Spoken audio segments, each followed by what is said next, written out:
구약 시대에 가장 위대한 선지자를 꼽으면 거의 이견이 없습니다. 한 사람을 우리가 쉽게 떠올리게 되는데 그 한 사람이 아마도 엘리야일 것입니다. 엘리야는 신약 성경 예수님의 변화산 이야기 때도 등장하는 구약의 대표적 인물 두 사람 가운데 한 사람입니다. 한 사람, 물론 모세도 선지자로 불리긴 하지만 우리가 전형적인 선지자로 생각할 때에 대표적 선지자로서 구약의 지도자 한 사람 모세, 그리고 한 사람 선지자 엘리야, 이렇게 생각하죠. 그래서 초대교회 그리스도인들도 유대인들과 같이 엘리야를 중요한 인물로 여겼던 것 같아요. 그래서 혹시 다시 오실 엘리야에 대한 말라기의 예언을 들으면서 엘리야가 혹시 예수님이 아니신가, 그렇게 생각하기도 했다는 이야기가 복음서에 등장하는 것을 보면 아마도 초대 그리스도인들도 엘리야를 상당히 중요한 인물로, 영적인 인물로 여겼던 것 같습니다. 예수님께서는 세례 요한이 바로 그 다시 오실 엘리야이다라고 지칭하셨습니다. 성도라면, 성경을 좀 읽으신 분들이라면 엘리야 선지에 대해서 모르는 사람은 거의 없습니다. 그는 강력한 영적 카리스마를 가진 사람이었고 극적인 어떠한 그런 기적과 극적인 것을 많이 경험했던 인물입니다. 초자연적인 기적 가운데 특별히 불쌍한 과부의 아들을 살리기도 하였다. 이 이야기를 우리가 최근에 새벽에 이제 말씀을 읽어가며 또 읽었던 부분입니다. 그리고 에녹처럼 죽음을 경험하지 않고 불병거를 타고 승천하는 것은 성경의 아주 드라마와 같은 극적인 장면 가운데 또 돋보이는 장면이기도 합니다. 또 우리가 지금 이제 마침 읽어가는 새벽 본문에 등장하는 주 인물이 바로 엘리야이죠. 엘리야가 예수님과 당시 유대인들과 초기 그리스도인들에게 영적인 울림을 준 이유가 또 한 가지 더 있습니다. 그것은 엘리야는 지금 우리나라처럼 남북이 분단되었던 이스라엘 왕국이 두 왕국으로 분리되었을 때 주전 9세기경 북이스라엘 중심으로 활동하였던 선지자입니다. 북이스라엘은 당시에 바알 숭배가 극에 달했던 시기입니다. 당시 이스라엘 왕은 악함으로 유명했던 아합 왕이고 또 그의 아내는 악함으로는 더 유명한 이세벨입니다. 이세벨은 시돈 왕 엣바알의 딸입니다. 아버지의 이름 가운데 아예 바알 이름이 들어가 있을 정도로 그들의 바알 신앙은 아주 깊은 사람들이었겠죠. 열왕기상 16장 32절에서 33절 말씀을 우리가 함께 화면에 말씀 참조하여 함께 읽겠습니다. 사마리아에 건축한 바알의 신전 안에 바알을 위하여 제단을 쌓으며 또 아세라상을 만들었으니 그는 그 이전에 이스라엘의 모든 왕보다 심히 이스라엘 하나님 여호와를 노하시게 하였더라. 아멘.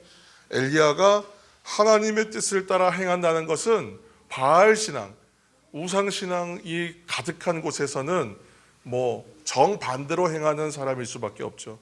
그래서 하나님의 뜻을 따른다는 것은 아합 왕에게, 왕권 그 기득권들에게 맞서게 되는 행동이에요. 그러므로 엘리야는 아합과 아세라의 심한 눈총을 받을 수밖에 없었어요. 그리고 결정적으로 엘리야가 갈멜산에서 바알 신앙, 아세라 신앙, 특별히 바알 선지자 그 사람들, 특별히 450명 영적인 대결을 펼쳐서 기손 시내에서 모두 죽여버립니다. 열왕기상 19장 2절입니다. 함께 읽겠습니다. 이세벨이 사신을 엘리야에게 보내어 이르되 내가 내일 이맘때에는 반드시 내 생명을 저 사람들 중 한 사람의 생명과 같게 하리라. 그렇게 하지 아니하면 신들이 내게 벌 위에 벌을 내림이 마땅하니라 한지라. 아멘. 그 이전에 아합과 이세벨이 했던 일들은 뭐냐면 많은 하나님의 선지자들을 잡아서 죽였거든요. 찾아서 죽였어요. 그랬고 난 다음에 엘리야가 갈멜산에서 영적 대결을 통해서 바알 선지자들 무려 450명을 참살합니다. 그렇게 하고 나니까 이제 이세벨이 너무 화가 나가지고 내가 너를 잡아서 저 죽은 사람들 가운데 한 사람처럼 만들겠다. 죽이겠다는 얘기잖아요. 그러니까 어떻게든지 간에 엘리야야말로 내가 죽이겠다 작정합니다. 이렇게 이세벨의 앙심 품은 저주를 듣고 나서 엘리야가 도망가요. 국경을 넘어서 남유대 쪽으로 가서 부엘세바라는 곳에까지 피신해요. 그리고 이제 하루길 더 자기는 들어가요. 사환을 남겨두고. 그리고 혼자 들어가서 어느 광야 로뎀나무 아래, 로뎀나무는 키가 저보다도 더 작은 나무입니다. 그러니까 그늘이래 봤자 굉장히 작은 그늘이죠. 그러니까 의지할 바가 없다는 뜻이에요. 로뎀나무 아래에 있다는 것이. 근데 그런 곳에서 이르러서 그렇게 기도했다는 거예요. 열왕기상 19장 4절 하반절 말씀입니다. 함께 읽겠습니다. 여호와여 넉넉하오니 지금 내 생명을 거두시옵소서. 나는 내 조상들보다 낫지 못하니이다 하고 아멘. 아주 죽고 싶다는 심정입니다. 그래서 물론 죽음의 위협을 받아서 도망가는 사람은 불안과 염려와 초조, 그건 불안 상태의 심리 상태일 수밖에 없죠. 그래도 엘리야가 누굽니까? 불과 얼마 전에 갈멜산에서 놀라운 영적 전쟁을 싸워서 이기고 승리했던 엘리야. 그렇게 기적을 선포하고 별명이 불의 선지자인데 그런 사람이 지금 이런 이야기를 하고 있다는 것은 너무 초라해 보이지 않는가? 게다가 이제 자신이 선포했던 3년 반 동안의 가뭄과 기근이 끝났어요. 그래서 엘리야는 아마도 왜 이러한 심리 상태였는가 생각해 보면 가뭄도 끝나고 해묵은 어떠한 일도 끝나고 갈멜산에서 놀라운 기적도 경험했으니 이제는 아무리 그가 이방을 섬기는 그 신앙으로 잘못되어 있다 하더라도 왕이 아합 왕이 하나님 믿는 하나님 중심 신앙으로 회복되는 어떤 기적이 일어나지 않을까. 왜냐하면 이렇게 놀라운 기적들을 경험하고 이런 놀라운 이적들을 경험했으니까 그도 충격을 받아서 180도 변하는 그런 신앙의 변화가 일어나지 않겠는가 기대했던 거예요. 그런데 오히려 내가 너를 죽이지 않으면 신이 나에게 저주해도 더 저주할 것이다 라고 아주 그냥 선언을 해버리니까 어쩌면 너무나 실망했을 수 있습니다. 그 되게 유명한 스타들이 큰 공연을 하고 난 다음에 그 공연이 끝나고 나면 그 공연에 모든 에너지를 쏟잖아요. 자신이 가지고 있는 어떤 감성과 열심과 에너지들을 다 쏟아내고 나면 깊은 허무가 온대요. 허망하다는 거예요. 그래서 그 허무함을 견디지 못하는 사람들이 잘못된 선택을 하는 경우 우리가 많이 봅니다. 그것처럼 어떤 일들에 아주 영적으로 모든 것을 탈진할 만큼 사용하고 나면 그 후에는 약간 그 어렵고 힘든 시간이 온다는 거예요. 그럴 때에 격려가 없고 위로가 없으면 엘리야처럼 될 수도 있다는 거예요. 엘리야와 같은 사람도 자신이 차라리 죽었으면 좋겠다 이렇게 생각하는 시간이 온다는 것이죠. 탈진하는 시간이 있습니다. 특히나 이세벨은 어떠한 일이라도 할 수 있는 사람, 공개적으로 잡아서 죽일 수도 있고요, 쥐도새도 모르게 자객을 보내서 암살할 수도 있는 사람이에요. 그러니까 지금 너무나 두렵습니다. 그리고 너무나 실망스러워요. 낙심한 것입니다. 이스라엘의 신앙을 회복을 위해서 엘리야가 그동안 해왔던 수많은 일들이 어떠한 정점에 이르러서 뻥 하고 폭발하면서 이루어질 것 같았는데 오히려 그 시점에서 급락하는 거예요. 전혀 아닌 것으로, 전혀 했던 것이 아무 의미 없는 것처럼 여겨지는 시간이 온 거예요. 아, 정말 모든 것이 끝장이 나버렸구나. 실망할 수밖에 없었습니다. 상황은 좀 다르지만 어쩌면 3년 동안의 공생의 기간 예수님 따라다니면서 수많은 이적과 기적을 경험하면서 정말 메시아가 오셨구나, 하나님의 나라가 이루어지겠구나 예수님한테 기대했던 제자들이 예수님이 십자가 죽으신 다음에 어떻게 이럴 수가 있는가, 원망과 분노와 어떤 실망과 그런 두려움으로 인하여 뿔뿔이 흩어졌던 모습과 너무 닮아 있어요. 사랑하는 성도 여러분, 여러분들도 혹시 이러한 인생의 경험들이 있으십니까?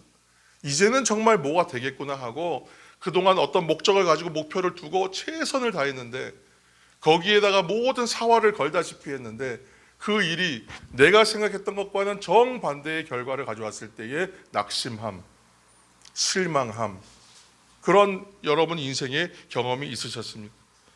살다 보니까 그렇게 열심히 살았는데 말도 안 되게 형편이 어려워졌다거나 내가 건강을 위해서 최선을 다하면서 나름대로 잘 살았다고 생각했는데 어느 날 생각지 않았던 건강의 문제를 겪는다거나, 또 이 외에도 삶을 포기하고 싶다 이런 마음이 들 정도로, 차라리 내가 죽는 게 낫지 이런 마음이 들 정도로 심한 고통을 겪은 적은 혹시 없으십니까? 안타깝게도 어떤 분들은 삶이 무너져서 웬만하면 좀 일어나고 웬만하면 회복하고 웬만하면 잘 되었으면 좋겠는데 그 상태에서 좀처럼 헤어나지 못하고 마지막까지 그 인생이 그렇게 흐느적거리면서 무너지면서 사는 분들도 많이 보지 않습니까? 그러다 보면 정말 이런 생각하는 거예요. 차라리 죽는 게 낫지. 사랑하는 성도 여러분, 낙심하고 힘들 때 필요한 게 그래서 위로와 격려예요. 위로와 격려는 어떠한 대단한 것으로 인하여 그 사람을 변화시킬 수도 있지만 큰 것이 아닙니다. 필요한 건 사랑의 눈이에요. 사랑의 눈, 관심 있는 눈이에요. 그 눈을 가지고 바라보는 거예요. 그러다가 그런 분들이 보여요. 우리 성도들 가운데 혹시 그런 사람이 있어요? 그러면 그냥 모른 척하고 가서 같이 식사하자, 밥 먹자 불러내야 되는 거예요. 같이 차 한 잔 마시자, 이야기 좀 하자 불러내야 되는 거예요. 그리고 다른 이야기하고 다른 그냥 세상 이야기하고 밥 먹고 차 마셔요. 그리고 나서 또 어느 날 불러내서 같이 기도하자고 얘기하는 거예요. 그리고 또 불러내서 우리 함께 예배하러 가자 그렇게 얘기하는 거예요. 그렇게 불러내는 사랑의 격려가 그 한 영혼 살릴 수 있습니다.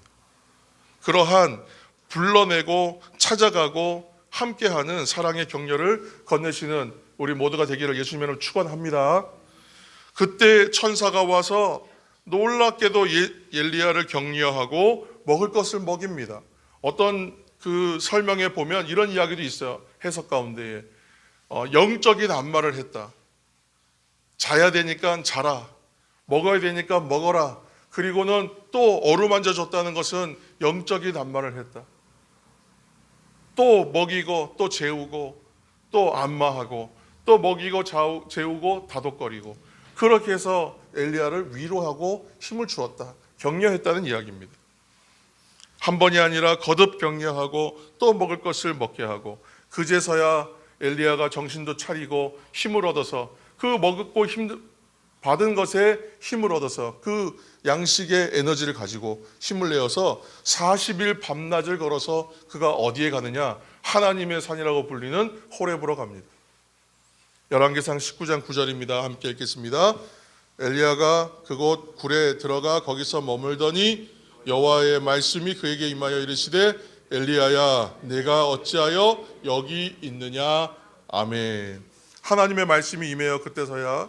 그리고 엘리야는 브엘세바 광야에서처럼 또 한 번 자신이 불평하고 한탄해요. 내가 차라리 죽는 게 낫겠습니다. 이런 한탄이죠. 열왕기상 19장 10절입니다. 함께 읽겠습니다.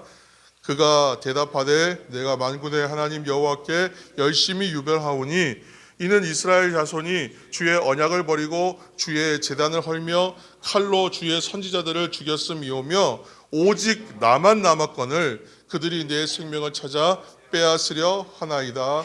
아멘. 우리가 주목해서 보는 포인트는 내 생명이 위급하다라는 장면이지만 정작 중요한 것은 뭐냐면 오직 나만 남았다라는 표현에 우리는 주목해야 됩니다. 낙심 가운데 빠진 엘리야를 이끌어서 호렙산까지 이끌어서 그곳에서 하나님 만나시는데 엘리야 앞으로 하나님이 지나가시는 모습이 현상으로 드러나요. 어떤 현상이냐면 네 가지 현상으로 표현돼요.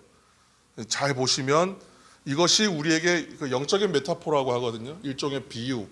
하나님이 어떠한 상징적인 비유 또는 상징으로 나타나시는데 그것이 우리에게 보여주는 어떠한 메시지가 있다는 거예요. 분명한 메시지가. 첫 번째는 하나님께서 어떻게 보이시냐면 크고 강한 바람으로 나타나세요. 크고 강한 바람. 산을 가르고 바위를 부수지만 그 바람 가운데 그러나 하나님 계시진 않아요. 크고 강한 바람이에요. 첫 번째는. 두 번째는 지진이 일어나요. 지진은 땅이 막 울리는 거잖아요. 그런데도 하나님께서 그때도 보이지 않고 나타나지 않으세요. 세 번째는 불이 나와요. 다 이것이 전통적인 하나님이 어떤 임재하시는 상징인데 하나님 나타나지 않으세요. 보이지 않아요. 계시지 않았다. 이 성경은 말하고 있는데 하나님 만나는 체험이 없었다. 그리고 네 번째, 마지막으로 세미한 소리가 들립니다. 엘리야로서는 갈멜산에서처럼 하나님의 불이 나오면, 하나님의 불이 임하면, 하나님이 능력으로 임하시면 자신을 저주하고 죽이려고 하는 그런 악한 세력들을 단칼에 하나님 응징하시고 해결해 주실 수 있다고 생각했어요. 아마도 그렇게 생각했을 거예요. 그런데 하나님께서는 왜 그러실 수 있느냐? 하나님 우리 역사 가운데, 신앙의 역사 가운데 놀라운 일들을 행하셨잖아요. 백성들을 출애굽 인도하시면서 홍해를 가르시고 구름 기둥과 불 기둥으로 인도하시고 만나와 메추라기로 먹이시고 여리고 성을 무너뜨리는 하나님. 그 하나님께서 못하실 일이 무엇이 있겠습니까? 불과 얼마 전까지만 해도 자신이 하나님의 그 영적인 힘을 빌어서 놀라운 일들을 행했잖아요. 그러니까 하나님께서 내가 기도하면 얼마든지 영성을 회복되면 그 일들을 이루어 주실 것이다 기대했을 거란 말이죠. 성도 여러분, 오늘도 어쩌면 우리들도 그런 크고 하나님께서 임하시는 놀라운 능력들을 갈망하지 않습니까?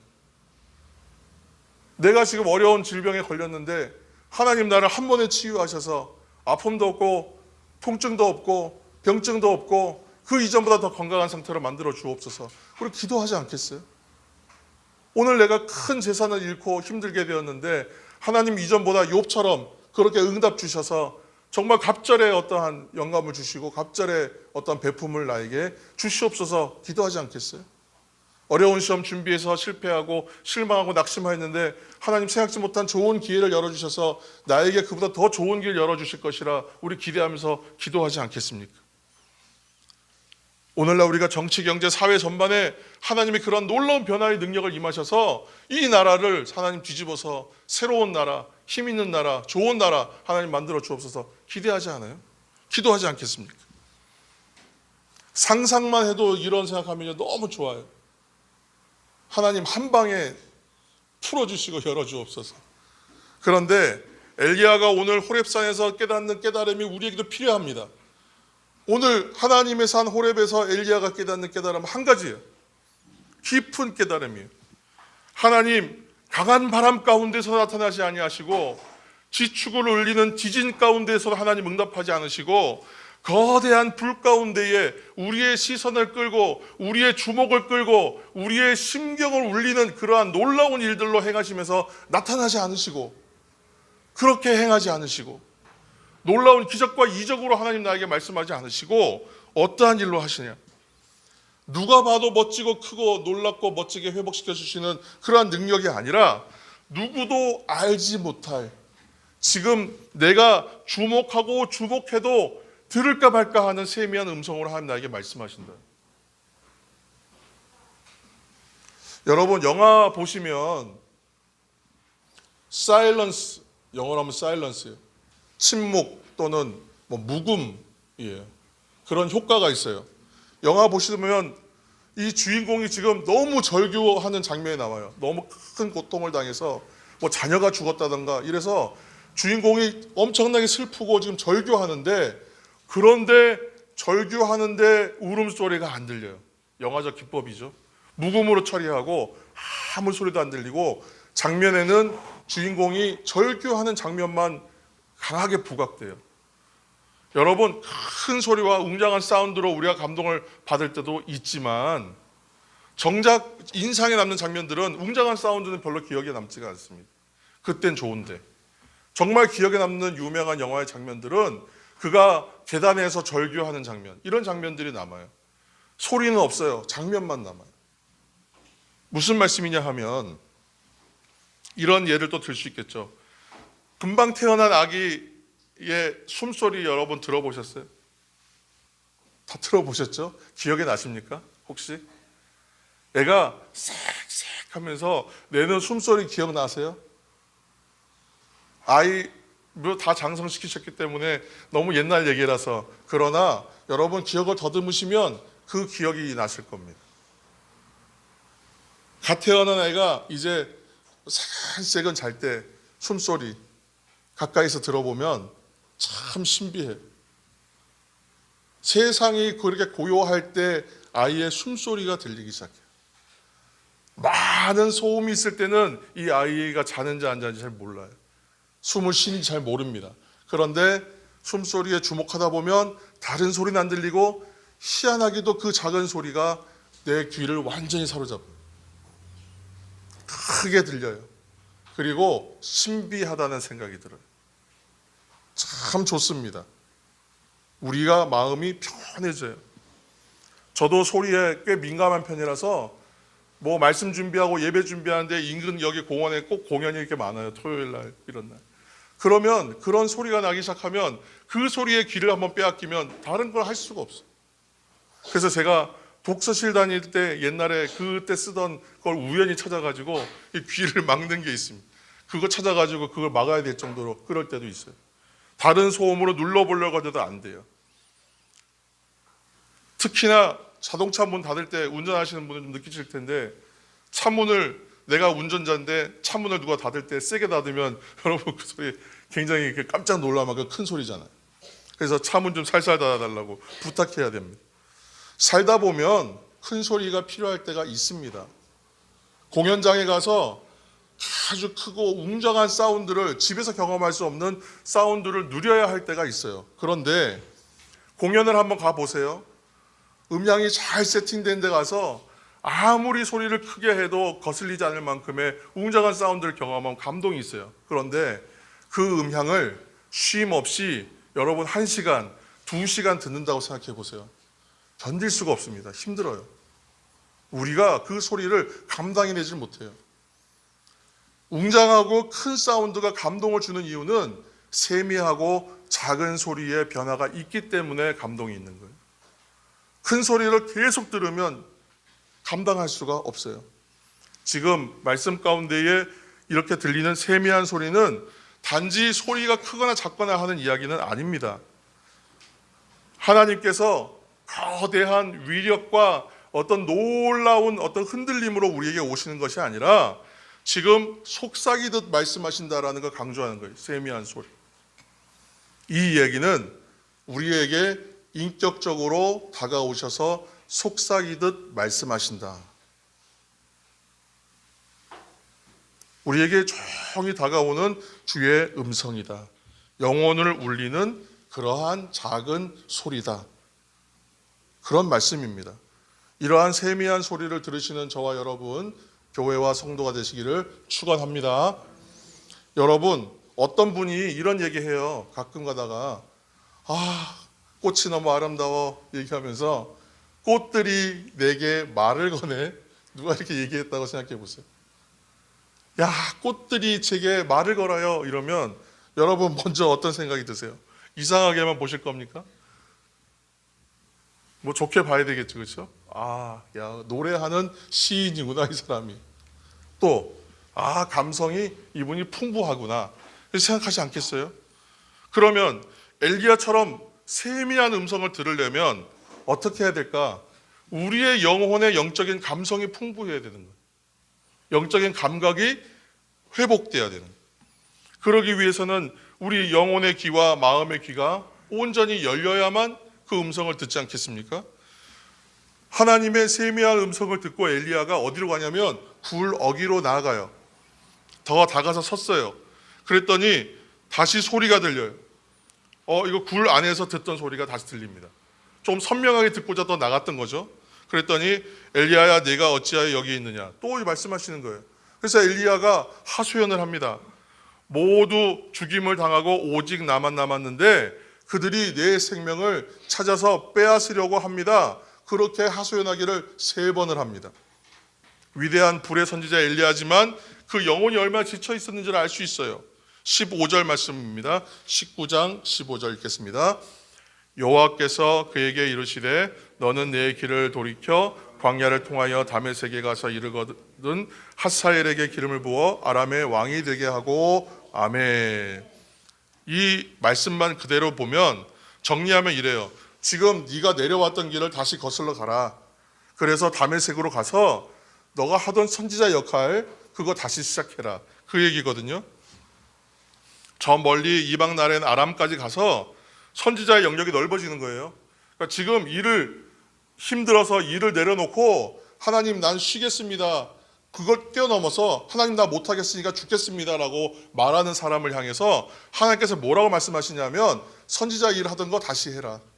그런데 예전에는 너가 북이스라엘에서만 있으면 그 영역을 더 넓혀서 북쪽 아람까지 가서 너의 일을 해야 된다라고 말씀하시는 거예요, 사실은. 그래서 저 멀리 이방 나라의 아람에 가서 하사엘에게 기름을 부어서 왕이 되게 하고 님시 아들 예후에게는 기름을 부어서 북이스라엘 왕이 되게 하고 또 이제 너의 일을 대신하여 감당할 뒤를 이어서 감당할 엘리사를 만나서 그에게 기름을 부어서 네 뒤를 잇게 하는 선지자가 되게 하라. 갑자기 이 일이요 3제곱도 넘어가게 3곱도 넘어가게 많아졌습니다. 이제 가서 너는 다시 가서 해야 할 일을 해야 돼. 아무리 낙심하고 힘들었어도 일상을 살아야 돼. 사명 감당해야 돼. 이렇게 말씀하시는 거거든요. 우리도 예외 없이 각자의 삶을 살고 역할을 감당해야 되죠. 오늘 죽을 것 같이 힘들어도 해야 될 일을 해야 되고 또 내가 또 맡은 일들을 안 할 수가 없는 거예요. 자, 성도 여러분, 그러면 엘리야는 지금 마음의 짐이 다 벗어졌습니까? 네, 아멘 하고 가서 할 만큼 힘이 생겼을까요? 여러분, 내가 힘들어요 말하는데 목사님 불러가지고 지금 하던 거 더 하시고 이것도 하시고 저것도 하십시오. 그렇게 말하면 그분이 그 일을 하실 수 있겠어요? 이런 경우는 없죠.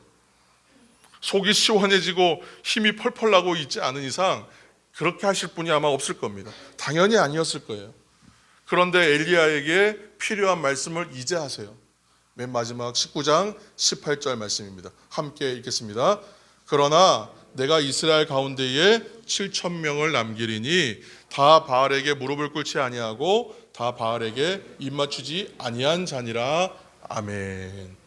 왜 이 말씀이 핵심 말씀이 될 수밖에 없냐 하면 이런 우리 한자어 있잖아요. 일엽편주 한 조각의 의지에서 그렇죠? 떠다니는 거예요. 또 고립무원 이런 표현도 있잖아요. 완전히 고립돼서 나 한 조각밖에 없다는 거예요. 고립감을 느낀다는 거죠. 지금 엘리야가 느끼는 힘듦은 뭐냐 하면 혼자만 남았다는 거예요. 혼자만 남았다. 내가 완전히 고립됐다라는 느낌이에요. 어느 도움도 어떤 구원도 받을 수 없다는 고립감을 호소하고 있는 거예요. 그런 엘리야한테 하나님께서 뭐라고 얘기하시냐면 내가 이스라엘 가운데 바알에게 무릎 꿇지 않은 사람 많다는 거 알려줄게.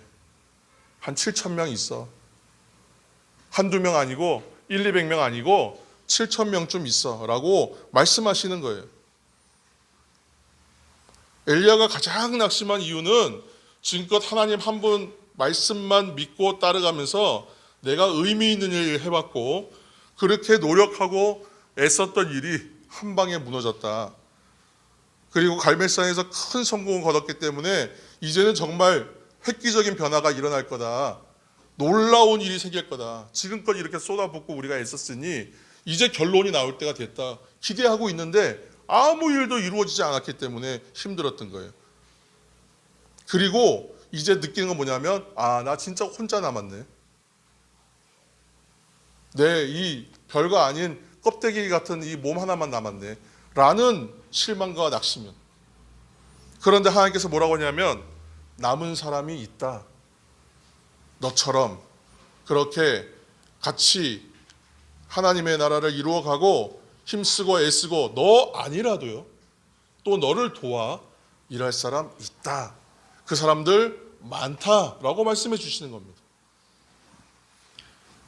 내가 힘들고 어려운데 내가 숫자가 너무 적고 우리가 수가 적어서 안 될 것 같은데 하나님께서 말씀하신다고 생각해 보세요.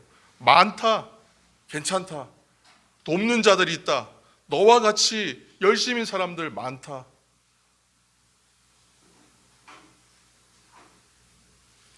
여호와 신앙으로 진실하게 사는 사람, 그런 하나님의 사람들이 7,000명이나 있다는 말씀을 하시는 거예요. 사랑하는 성도 여러분, 하나님께서 일하시는 방식은 이런 방식이세요. 사람들은 이렇게 위로할 수 있어요. 대학 입시나 중요한 시험에 낙방했을 때 괜찮아. 다음 기회가 있어. 위로할 수 있어요. 그런데 어느 일정의 한계치를 넘는 일을 당했을 때는요, 위로가 안 먹히잖아요. 위로로 해결되는 부분이 있고 위로로 감당이 안 되는 부분이 있어요.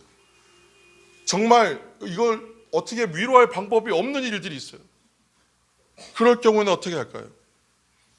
그럴 때는 정말 다 끝났다고 소리 지를 수밖에 없는 상황이에요. 머리로는 알겠는데 하나님을 앞으로 내가 이때 더 나가야 되는데 방향도 알고 머리로는 알겠는데 안 돼. 그런데 신학자 중에 칼 라너라는 사람이 이런 말을 했어요. 기도에 대해서, 기도 영성에 필요한 것이 무엇인지를 얘기하면서 한마디로 말하면 이런 거예요. 정리하면 이렇습니다. 절망이 모든 것을 빼앗아갈 때 놔둬라, 그냥 다 뺏어가도록. 절망이, 실망이, 낙심함이 나를 침범해가지고 다 가져가겠다고 할 때 다 내주라는 거예요. 버티지 말고 한번 가져가 봐라 하고 다 주는 거예요. 그렇지만 왜 그럴 수 있느냐?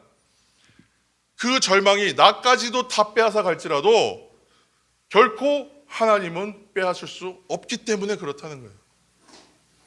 세상이 나에 있는 모든 것을 빼앗아 가는 것 같아도 나에게서 빼앗을 수 없는 하나가 있는데 바로 하나님은 빼앗아 갈 수가 없으니까. 너무 기가 막힌 얘기 아닙니까? 너무 잘 아는 이야기인데 이 말이 맞죠. 이처럼 모든 것을 빼앗긴 절망적인 상황에서도 하나님께서는 7,000명을 남겨두신다는 거예요. 실제로 사람 7,000명입니까? 그게 사람일 수도 있고 다른 것일 수도 있어요. 달리 말하면 이렇습니다. 우리의 인생살이가 다 끝난 것 같아요. 그렇지만 하나님은 우리가 살아가야 될 이유, 내가 행복해야 될 이유 7,000가지는 남기시는 분이라는. 여러분 다가오세요. 말씀이 꼭 눈에 보이는 사람, 눈에 보이는 방법이 아닐지라도 내가 하나님의 사람으로 살아가야 될 이유를 7,000가지는 하나님이 나에게 남겨두셨다는 얘기예요. 하나님이 남겨두신 인생의 7,000가지의 이유들을 만약에 발견하거나 찾지 못한다면 하나님께서 인생에 10만 가지, 100만 가지의 이유를 주셔도 우리는 누리지 못할 겁니다. 이것은 세상이 빼앗아 갈 수 없는 7,000가지의 이유가 우리에게 있다고 생각해 보세요. 이것을 발견할 때 우리의 인생살이는 달라질 수밖에 없겠죠. 이것은 세상이 빼앗을 수 없는 것이니까. 우리는 그것을 세상이 빼앗을 수 없는 기쁨이란 말로 그동안 통합해서 썼어요. 그렇지만 우리 인생 가운데 하나님은 7,000가지 남기셨다는 거예요. 이것을 발견해야 됩니다. 그래서 영적인 안목이 필요하고 영적인 눈이 열려야 되고 영적인 마음이 열려야 되는 거예요. 그런 눈은 하나님을 알고 경험할 때 열리고 발견할 수 있습니다. 우리가 엘리야 이야기에서 갑자기 내 이야기로 오면 이 간격의 차이가 너무 커요. 먼 이야기처럼 여겨져요. 엘리야는 그럴 수 있지만, 엘리야는 그랬겠지만 우리하고는 다르지 않습니까? 라고 얘기할 수 있어요. 그런데 우리는 하나님의 열심이 있다고 말씀드렸잖아요. 하나님 신앙과 현실의 간격은 너무 크지만 이것을 문제는 뭐냐면 여러분들과 저에 있는 그 문제들을 누구도 해결해 줄 수는 없어요. 나는 내가 해결해야 되고 여러분은 여러분들이 해결해 나가야 됩니다. 각자에게 외나무 다리가 있다고 생각하시면 돼요. 이 다리는요 한 사람밖에 못 건너가요. 누가 도와줄 수 없어요. 스스로 가야만 됩니다. 나비가 스스로 허물을 벗고 아기가 스스로 걸음마를 시작해야 하는 것처럼 이것은 누가 도와줘서 되는 일이 아니기 때문에 그래요. 그러나 외롭지 않아요.